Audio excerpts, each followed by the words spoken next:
Are unions dying in Australia? Are either of you part of a union? No. No. No. Not currently. The Adelaide Uni Union, yeah. No. No.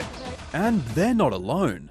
Over the past 4 decades, the number of union members in Australia has been steadily declining, with young people aged 15 to 19 making up just 2% of union members and 20 to 24-year-olds making up 5% as of August 2022. Just because so much is happening ever, it doesn't really feel like important in a way, even though it probably is.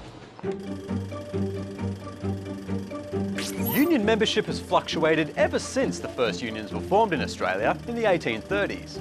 Back then, craft-based workers like stonemasons and carpenters started banding together to help fellow workers deal with sickness or unemployment.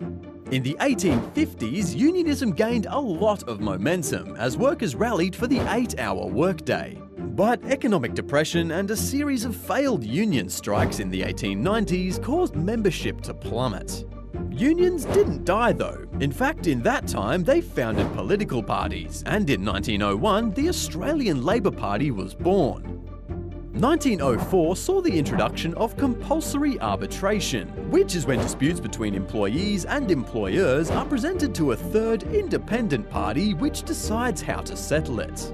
This new legislation encouraged employers to consult with unions, and membership started picking up again. It resulted in some big wins for workers, like minimum wages and safer conditions, and also the establishment of an organisation to represent unions to the government, called the Australian Council of Trade Unions in 1927. What we do is we work with unions across Australia to improve the rights and conditions and the wages of working people everywhere. Through the 1950s, 60s and 70s, more than 50% of workers were union members, and they continue to push for many big changes that workers still benefit from today. Like the weekend, the 8-hour day, even things like Medicare and superannuation, safety at work, gender equality, rights for delegates and rights for gig economy workers. Unions is unity, and when you need unity, strength in numbers. All right, that's what I know about it. So what's changed? Why aren't workers joining unions as much anymore? I'm not quite sure, to be honest. I don't know, people making their own decisions. We kind of have some degree of rights by law or something that is making people think that what is already in place is functional enough and you don't need to be in a union. Quality of work, maybe it's better improving. People don't really need to sign up for unions to improve things. For donkey's years, young people have been less likely to belong to a union than older people. Union membership's been declining because employers and governments have made it increasingly difficult for unions to do anything, really. Emeritus Professor David Peat says that the drop in union members has a lot to do with policy and market changes, elimination of compulsory union membership, which was a thing for many trades from 1932 to 1996, and a rise in casual workers, which young people tend to be. When people are only in for a job for a short time, they don't really see the benefit of belonging to a union. I used to work in fast food, and that union guy tried to get me to join, but I didn't. Why not?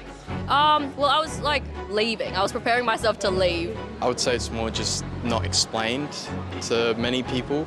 The reputation behind the unions and joining one. It has just a negative rapport, I would say, around the community, so yeah, that. Reputation has become a bit of a concern for some in the wake of corruption allegations against leaders of the CFMEU, the largest union for construction, forestry and maritime workers. We're not thugs, we are workers, we have families.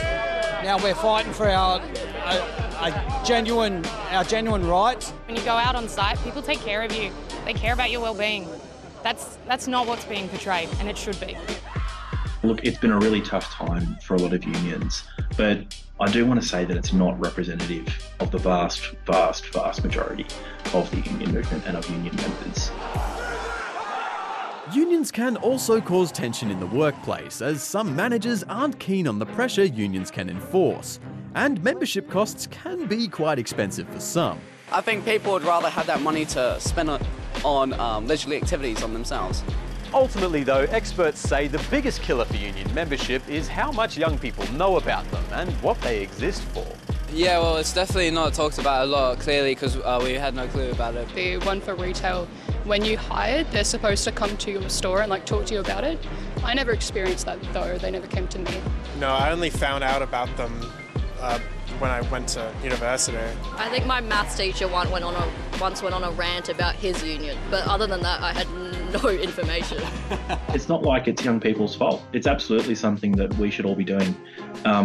Both parents to their kids, and if you're a co-worker, talk to your younger co-worker about unions. I do think schools have more of a responsibility to teach about unions because it's really part of our history. I can't imagine unions disappearing because there is an inherent conflict between the employers and the employees. Would you feel more comfortable in a job knowing that there is union representation there?